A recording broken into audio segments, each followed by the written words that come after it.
Teman-teman, untuk temanya sendiri yakni kita ingin mengupas masalah-masalah yang terjadi pada murai batu kita.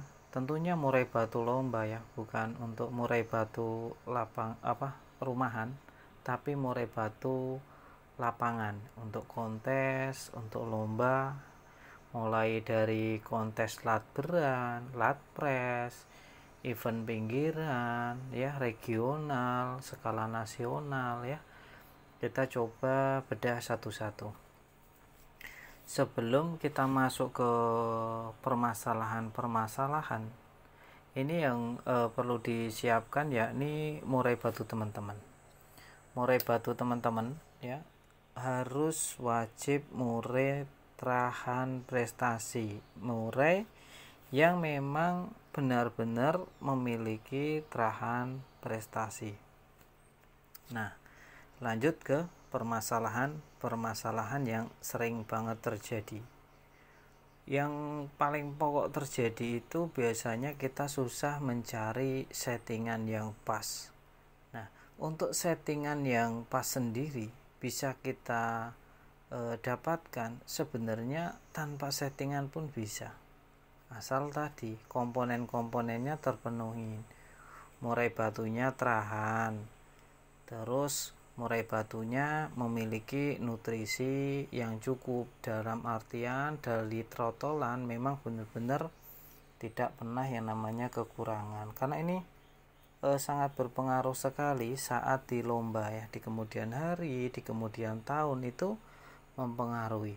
Ketika trotolannya kekurangan asupan nutrisi dan protein, tentunya ini susah ya, nanti kalau di dewasanya saat perlombaan dia itu kerjanya tidak akan bisa semaksimal yang memang sudah disiapkan dari awal. Jadi kalau untuk perlombaan murai batu itu tidak serta-merta langsung cari settingan, tidak. Tapi mulai dari bibit bobotnya harus jelas, perawatannya harus penuh nutrisi dan protein yang tepat guna, tepat sasaran, dan memang multifungsi, seperti untuk kecerdasan dan untuk pertumbuhan tulangnya. Karena efeknya sangat bermacam-macam sekali dan berdampak ya, atau domino. Ketika murai batu tadi kita berikan asupan nutrisi yang cukup saat trotol, maka dia mampu menjadi murai yang cerdas. Biasanya dia tidak akan ada trouble. Ketika pemberiannya telat, maka akan berdampak negatif, dalam artian contohnya ketika murai batu kita biasanya pemberian konsisten, tapi ada beberapa waktu karena biasanya kita sibuk, kita males ya, itu biasanya sampai ke burung. Contoh ketika kita kurang aware pada burung murai batu kita, mungkin kita tidak sengaja atau mungkin disengajakan tapi disepelekan, yang seharusnya on time pemberian EF teman-teman ngasihnya biasanya jam 7 ngasih jam 10, jam 9. Nah, ini tinggal ditunggu saja permasalahan-permasalahan ya pada murai batunya, entah itu murai batunya ngelowo ya, jinanya jina nggak karuan ya, ini akan jadi masalah kalau dirawat pada umumnya ya. Biasanya kalau ngelowo pasti minus ya, orang kan sering memvonis itu, padahal nggak semua burung lowo itu minus. Terus permasalahan apalagi yang sering banget terjadi? Tadi yang pertama sudah kita bahas ya, mengenai settingan yang tidak kunjung ketemu. Lantas gimana caranya menemukan settingannya tadi ya?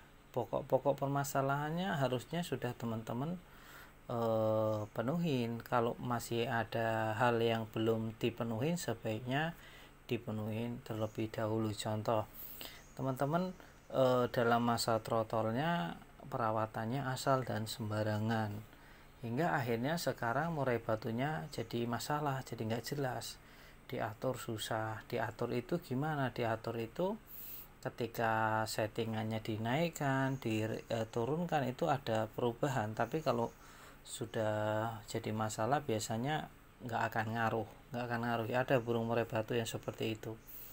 Contoh ketika burung murai batunya itu cenderung nyerang ya, itu biasanya teman-teman beranggapan bahwa murai batunya over emosi ya.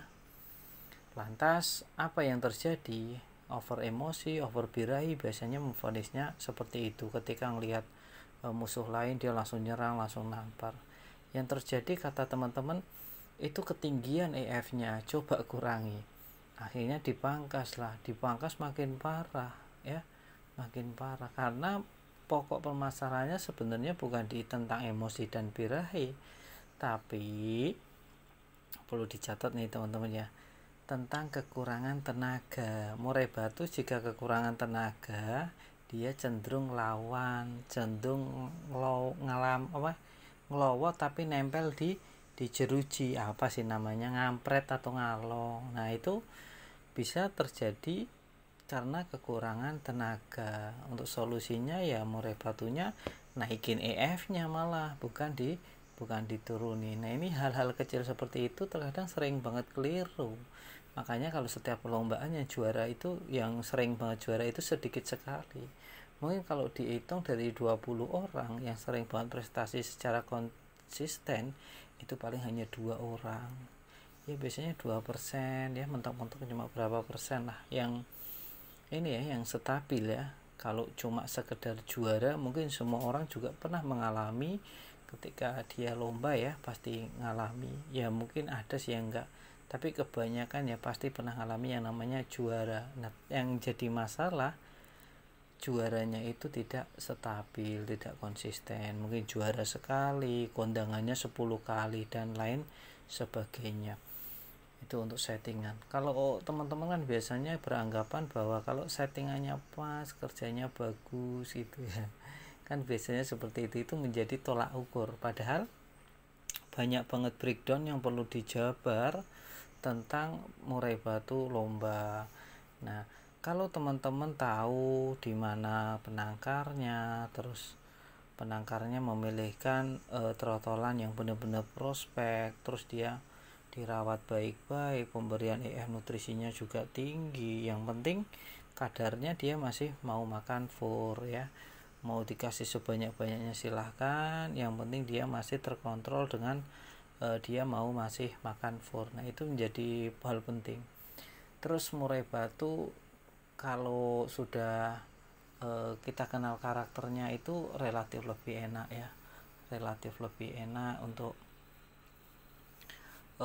di lomba tentunya, untuk dirawat, tidak apa sih namanya,